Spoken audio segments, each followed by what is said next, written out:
मेरो प्रिय सम्पूर्ण नेपाली दाजुभाइ तथा दिदीबहिनीहरू, हामीले बाटो हेऱ्यौँ है। अब यो सरकारले असलै गर्छ होला भनेर, तर यो वर्षको बजेटहरू बनिँदै गर्दाखेरि साह्रै दुःख लाग्यो। उनीहरूले एकदमै क्याटेगोराइज गराएको छ। यो बजेट चाहिँ हुने खानेहरूको लागि मात्रै, र जो चोर्न सक्छ, छल्न सक्छ, ढाट्न सक्छ, जसले कमाउन सक्छ त्यसको लागि चाहिँ बजेट ल्याएको छ। तपाईँ हामी जस्तो गरिब दुखी सुकुम्बासी सर्वसाधारण काम गरी खाने मान्छे वर्गको लागि चाहिँ यो बजेट छैन। अब हामी यतिसम्म पनि लाचार भयौँ कि यिनीहरूले आउँछ गर्छ भनेर हामी पर्खेर धेरै घन्टीमा भोट हाल्ने साथीहरू पनि, हाम्रा नेपाली दाजुभाइ दिदीहरू पनि अहिले पछुतोमा छन्। उनीहरूले पनि यो कुरालाई मनन गर्नुभएको छ। अब तपाईँहरू चुप लागेर बस्ने समय गयो है। हामीले 50 युनिट बत्ती बाल्दाखेरि त्योभन्दा माथि बत्ती बाल्ने भन्ने चाहिँ 13% भ्याट लाग्ने भनेर फेरि आएको छ।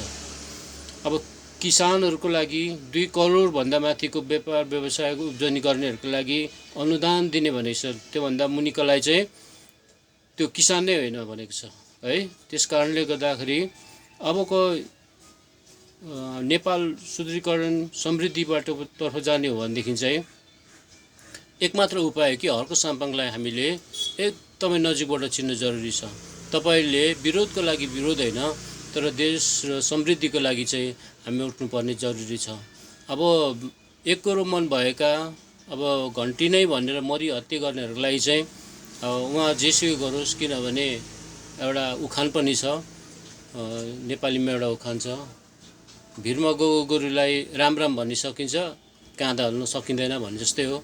उनीहरूको मुख नलागौँ। उनीहरूले जस्तोसुकै छाडा बोले तापनि, जस्तोसुकै दोष आरोपहरू लगाए तापनि त्यो सभ्य भाषामा सभ्य तरिकाले बोलेको छ भने हामी उनीसँग वार्तालाप गर्न सक्छौँ, कुरा गर्न सक्छौँ। तर त्यस्तो असभ्य, अनैतिक, अव्यवहारिक मानिसहरूसँग, बुद्धि नभएकाहरूसँग चाहिँ हामी मुख नलागौँ, किनभने तिनीहरूले जानेकै त्यति हो। अहिले हाम्रो देशको बागडोर भनौँ न, हाम्रो देशको नेपाल यातायात चलाउने ड्राइभर पनि नयाँ, खलासी पनि नयाँ, अहिले उनीहरूले ल्याएको व्यवस्था पनि नयाँ भएकोले गर्दाखेरि हामी एकदमै डराउनुपर्छ। कारण किनभने हाम्रो देशको बाटोहरू गाह्रो छ। अहिले हामीलाई बाँच्नलाई गाह्रो छ। यहाँ काम पनि छैन, पसल चलिरहेको छैन, व्यापारहरू छैन, उद्योग धन्दाहरू छैन। हामीलाई घर भाडामा बस्नेलाई घर भाडा तिर्नु गाह्रो भइरहेको छ, घर भाडा तिर्नु सकिरहेको छैन। यस्तो अवस्थामा हामीले जीवन गुजारा गर्नुपर्नेछ, परिवार पाल्नु परेछ, इमान्दारिता देखाउनु पर्ने भएको छ। अब तपाईँहरूले बुझ्नु जरुरी छ। अब हामी सडकमा नआइन्जेलसम्म, एकजुट भएर यो सरकार विरुद्धमा नउठ्नेजेलसम्म तपाईँ हाम्रो जीवन सुधार हुने छैन, आय सुरक्षित हुने छैन, हाम्रो भविष्य सुरक्षित हुने छैन।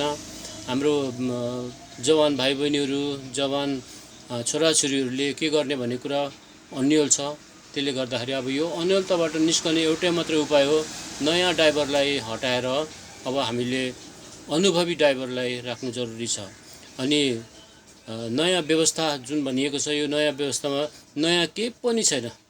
सबै त्यही पुरानो व्यवस्थाहरूलाई चाहिँ यिनीहरूले कोरमेर गरेर काटछाँट गरेर नयाँ बनाउन खोजेको मात्रै हो। अर्थविदलाई त झन् देखिहाल्नुभयो। अर्थविद भनेको चाहिँ एउटा खलासी मात्रै हो, खलासी मात्रै रहेछ। किनभने उसले जुन ठाउँमा काम गरिरहेछ, एडिबीबाट काम गरेर एउटा खलासी मात्रै हो।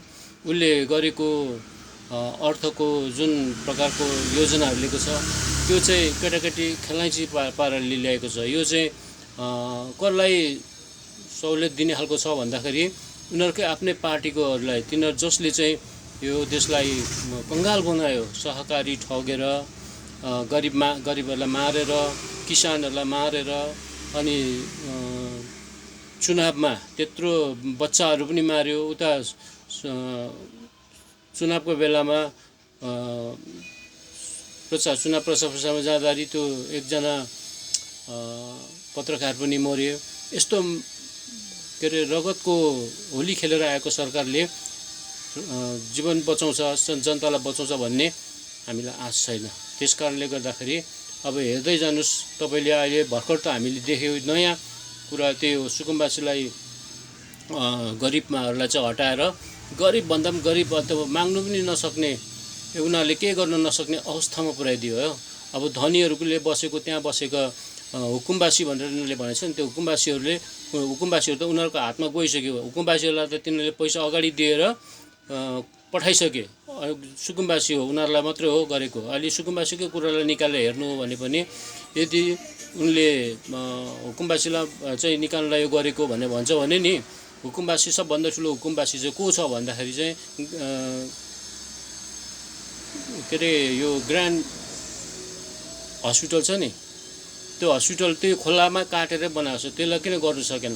तिनीहरूकै सांसदहरूको त्यहाँनिर घरहरू छ त्यही ठाउँमा, त्यो ठाउँको घरहरू किन भत्काएन? धेरै कुराहरू छ क्या, बुझ्नुहोस् तपाईँहरूले है। अब जनता सडकमा आउनुपर्छ। अब पहिला पुरानो सरकारले गरेन भनेर नेपो बेबी आन्दोलन जेन्जी आन्दोलन चर्कायो। अब यो जेन्जी आन्दोलनलाई हाइजेक गरेर ल्याएको खरानी सरकारलाई पदच्युत नगरिन्जेलसम्म तपाईँ हाम्रो भविष्य छैन, बन्दैन। त्यस कारणले गर्दा म अनुरोध गर्छु, अब आउनुहोस्, बत्ती नबाल्ने हो कि बत्ती बाल्ने हो तपाईँहरूले विचार गर्नुहोस् है। बत्ती बाल्ने हो भने सडकमा आउनुपर्छ, बत्ती नबाल्ने हो भने चुपचाप लागेर सुते हुन्छ घरमै। धन्यवाद।